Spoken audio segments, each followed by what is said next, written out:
In this video, we're going to go through example 3 of Lab 8. And I'm going to demonstrate the content in example 3 and present it in the format that I am expecting in the lab assignment.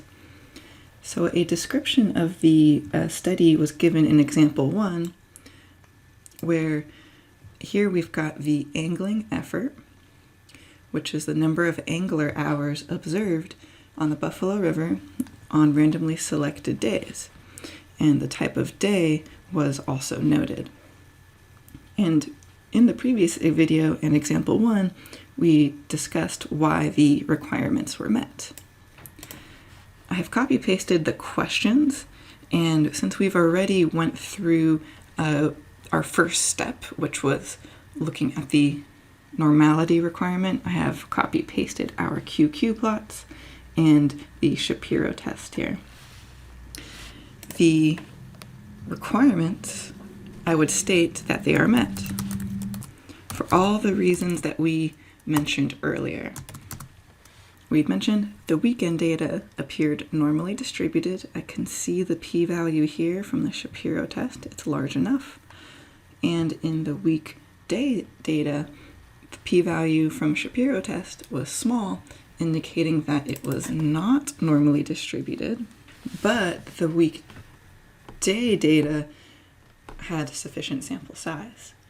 In addition, we would have to assume that that random and independent sampling was used. So I'm looking for a statement from you why the requirements were met. The hypothesis here is that there may be greater angling effort on the weekends. We're going to need to create our hypothesis, and let me show you how I would expect this in our labs.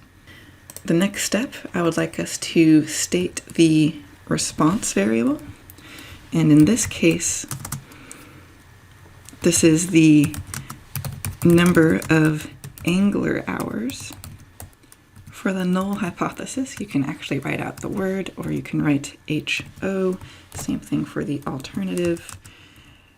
And if you have the ability or familiarity with writing out symbols, for instance, if you know how to write out that the mean angler hours on weekdays is the same as the mean number of angler hours on weekends, then you may feel free to do that.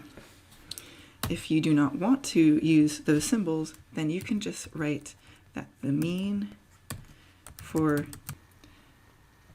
and in the statement of the example, they had mentioned that they hypothesized that the effort on weekends would be greater, so I am putting that right here. I am saying that the weekend effort is greater than the weekday effort, and that goes in the alternative hypothesis.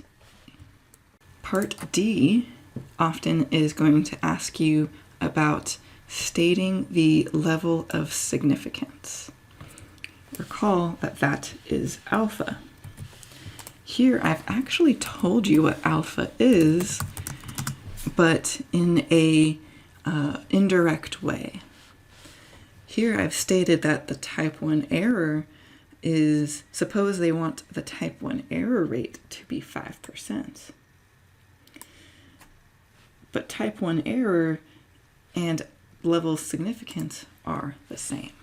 So here that is 0.05, and that is the classic default value. Now we're going to actually perform the t-test in R to see if there is a significant difference in the mean number of angler hours between weekends and weekdays. In R, we're going to utilize the t.test function.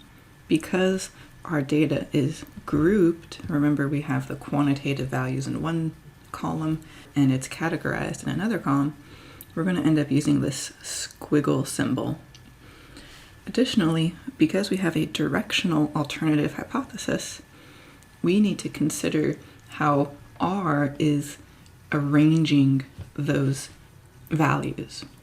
With grouped data, it is going to consider alphabetical order.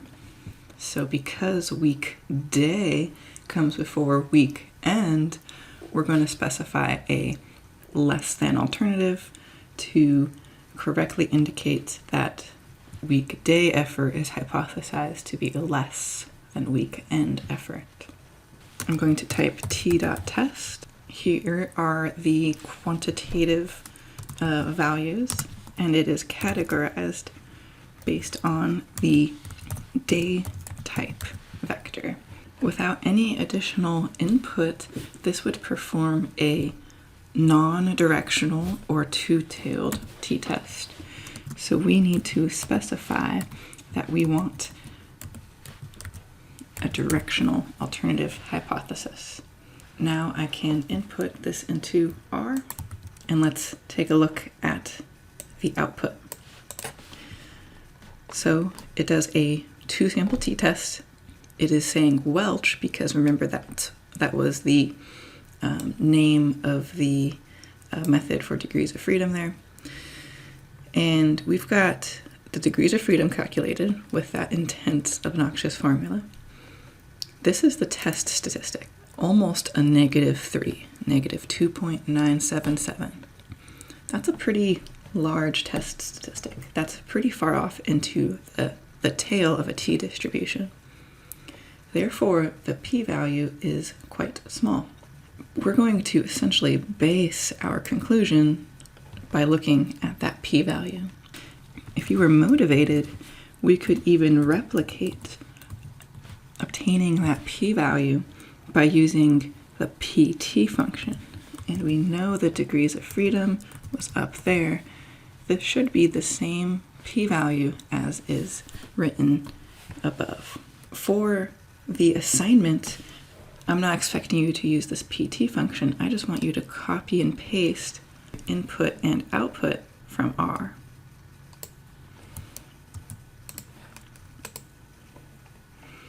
And that's what the instructions would indicate. So I would copy and paste that, maybe make it a little smaller in this case. Now in part F, we're going to state the conclusion to the hypothesis test. Since the p-value was 0.0041, which is less than alpha, we will reject the null hypothesis. Now I'm going to provide a sentence or two interpretation of this conclusion, being sure to mention the study variables. When we reject the null hypothesis, that indicates that the data provides sufficient evidence for the alternative hypothesis. The alternative hypothesis states that the mean effort on the weekends was greater than the mean effort on the weekdays. And that's it. It's just a quick statement. Remember, we're not proving this, we're just saying that the data supports this statement. And I am mentioning the mean, I am mentioning the variable, and what is greater or different, right? I'm being quite explicit. And I gave a little hint in this example. If you did everything correctly, you should have rejected the null hypothesis. Do I know if an error was made in reaching this hypothesis, or in reaching this conclusion? Because we're working with sample data,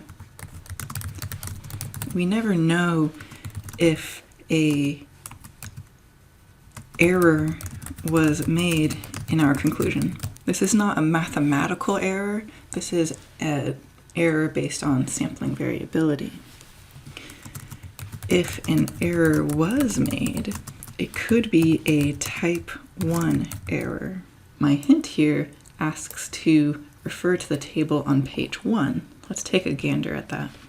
In this table, our decision based on the sample was to reject the null hypothesis. Therefore, I'm going to look at these two options that I am highlighting. Those are the possibilities that just occur. ideally, a correct conclusion has been made. Because we rejected the null hypothesis, this would be a correct conclusion if the null hypothesis is false. But we don't know that, right? We don't know what's generally happening in a population, but all we see is our sample data. So hopefully a correct conclusion was arrived at, but it is possible that we rejected the null, but the null hypothesis is true. That is a possibility. There is an alpha probability of that occurring. So it is possible that a type 1 error was made. The lab assignment is going to be standard in the organization and submission, just like before all of this. I have a note up here that this is one of the most important assignments that we're going to do for the semester. It is our first lab in which we establish this hypothesis testing framework. And so I highly recommend that you give yourself extra time for this assignment and study the problems carefully. Look at the examples and get some guidance. Everything that you need to work on the problems is contained in the examples above. And look at the videos that I've made. You've got this. This first problem, we've got our rainbow and cutthroat fish lengths that you've seen over and over again. And this data is grouped like in the example in this video. So you're probably going to end up using that squiggle symbol. In the second problem, we've got a data set which shows angler hours per day. You know I love my fish. And in this second problem, you want to make sure to use a directional alternative hypothesis, again referring to weekend effort being greater than weekday effort, and that's going to go in the alternative hypothesis. Hope that helps.